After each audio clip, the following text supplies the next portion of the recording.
ಯಾರು ಇದನ್ನು take over ಮಾಡೋಕ್ಕೆ ಹೋಗಿದ್ದಾರೆ, ಏಕೆಂದರೆ ಭಾಳ ದೇವರ ಭಕ್ತರಲ್ವೇ ಇವರು. ನಾನು ಈ ದೇವಸ್ಥಾನದ ಸನ್ನಿಧಾನದಲ್ಲಿ ನಿಂತ್ಕೊಂಡೇ ಹೇಳ್ತಾ ಇದ್ದೇನೆ. ಇದರಲ್ಲಿ ಆ ಕಂಪ್ನಿ ಮಾಲೀಕನಿಂದ ಯಾರು ಟೇಕ್ ಓವರ್ ಮಾಡಲಿಕ್ಕೆ ಹೊರಟಿದ್ದಾರೆ ಅಂತಕ್ಕಂದ್ರೆ ಎಚ್ಚರಿಕೆ. ನಾವಿರ್ತಕ್ಕಂಥದ್ದು ಈ ರಾಜ್ಯದಲ್ಲಿ ಒಂದು ವಿರೋಧ ಪಕ್ಷದಲ್ಲಿ ಇವತ್ತು ಯಾವ ಒಂದು ಸರ್ಕಾರದ ದುರ್ಬಳಕೆ ಮಾಡ್ತಕ್ಕಂಥ ವಿಷಯಗಳಲ್ಲಿ ನೋ ಕಾಂಪ್ರಮೈಸ್ ನಮ್ಮ ಕುಟುಂಬದಲ್ಲಿ. ನಾನು ಈ ನಾಡಿನ ಜನತೆಗೆ ಹೇಳ್ತೀನಿ, ಯಾರು ತಪ್ಪು ತಿಳ್ಕೊಳ್ತಕ್ಕಂಥದ್ದು ಅವಶ್ಯಕತೆ ಇಲ್ಲ. ರಾಜ್ಯದಲ್ಲಿ ಅಧಿಕಾರಕ್ಕೆ 106 ಜನ ಬಂದೋಗಿದ್ದಾರೆ. ಪಾಪ ನಮ್ಮ ರಾಜ್ಯದ ಮುಖ್ಯಮಂತ್ರಿಗಳು ಭಾಳ ಎಲ್ಲ ಮುಖ್ಯಮಂತ್ರಿಗಳನ್ನು ಮೊನ್ನೆ ಪಾಪ ನೆನಪಿಸ್ಕೊಂಡು ಭಾಷಣ ಮಾಡಿದ್ದಾರೆ. ಆ ಬಂದಂಥ ಮುಖ್ಯಮಂತ್ರಿಗಳು ನೆನೆಸ್ಕೊಂಡೇ ಮಾತಾಡಿದ್ದೀರಿ.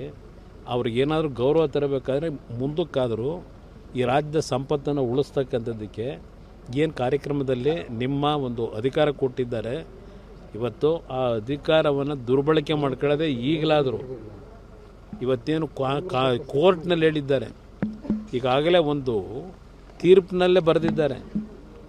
ಇದು ಬಹುಶಃ ದೇಶದ ನಮ್ಮ ಕರ್ನಾಟಕ ರಾಜ್ಯದ ಇತಿಹಾಸದ ಒಂದು ಸ್ಕ್ಯಾಂಡಲ್ ಅಂತ ಹೇಳಿ ಅವ್ರು ಹೇಳಿದ್ದಾರೆ.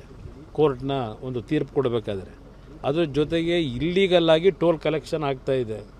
ಇಲ್ಲೀಗಲ್ಲಾಗಿ 2,000 ಕೋಟಿ ಮೇಲೆ ಇವತ್ತು ಒಂದು ದೊಡ್ಡ ಮಟ್ಟದ ಮೊತ್ತವನ್ನು ಈ ಕಂಪನಿ ಇವತ್ತು ದುರ್ಬಳಕೆ ಮಾಡ್ಕೊಂಡು ಹಣ ಸಂಗ್ರಹಿಸಿದ್ದಾರೆ. ಇದು ಎಲ್ಲ ರೀತಿಯ ತೀರ್ಪೇನಿದೆ. ಇನ್ನೂ ಪಾಪ ಈಗಾಗಲೇ 1 ತಿಂಗಳ ಹತ್ರ ಬಂತು, 20 ದಿನ ಆಗಿದೆ ತೀರ್ಪು ಬಂದು.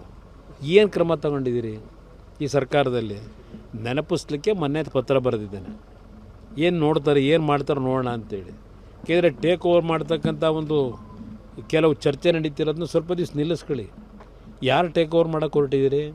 ಸರ್ಕಾರಕ್ಕೆ ಟೇಕ್ ಓವರ್ ಮಾಡ್ತಿರೋ, ಇಲ್ಲ ಸರ್ಕಾರದ ಮುಖ್ಯಸ್ಥರಾಗಿ ಮುಖ್ಯಮಂತ್ರಿಗಳು ನೀವೇ ಟೇಕ್ ಓವರ್ ಮಾಡ್ಕೊಂಡ್ಬಿಡ್ತಿರೋ ನಿಮ್ಮ ಕಂಪ್ನಿಗೆ ಇಟ್ಕೊಂಡಿದ್ರಲ್ಲ ಕೆಲವ್ರನ್ನ. ಇದೆಲ್ಲ ನಡೀತಿರೋದು ನನಗೂ ಗೊತ್ತಿದೆ. ಅದರಿಂದ ಇದನ್ನು ನೆನಪಿಸ್ಲಿಕ್ಕೆ ಈ ರಾಜ್ಯದ ಆಸ್ತಿ ಅದು ರೈತರ ಭೂಮಿ. ಆ ರೈತರ ಭೂಮಿನ ಮತ್ತೆ ಇನ್ನೊಂದು ರೀತಿಯಲ್ಲಿ ಲೂಟಿ ಹೊಡೆಯೋ ಕೆಲಸ ಮಾಡಬೇಡಿ ಅನ್ನೋದಕ್ಕೆ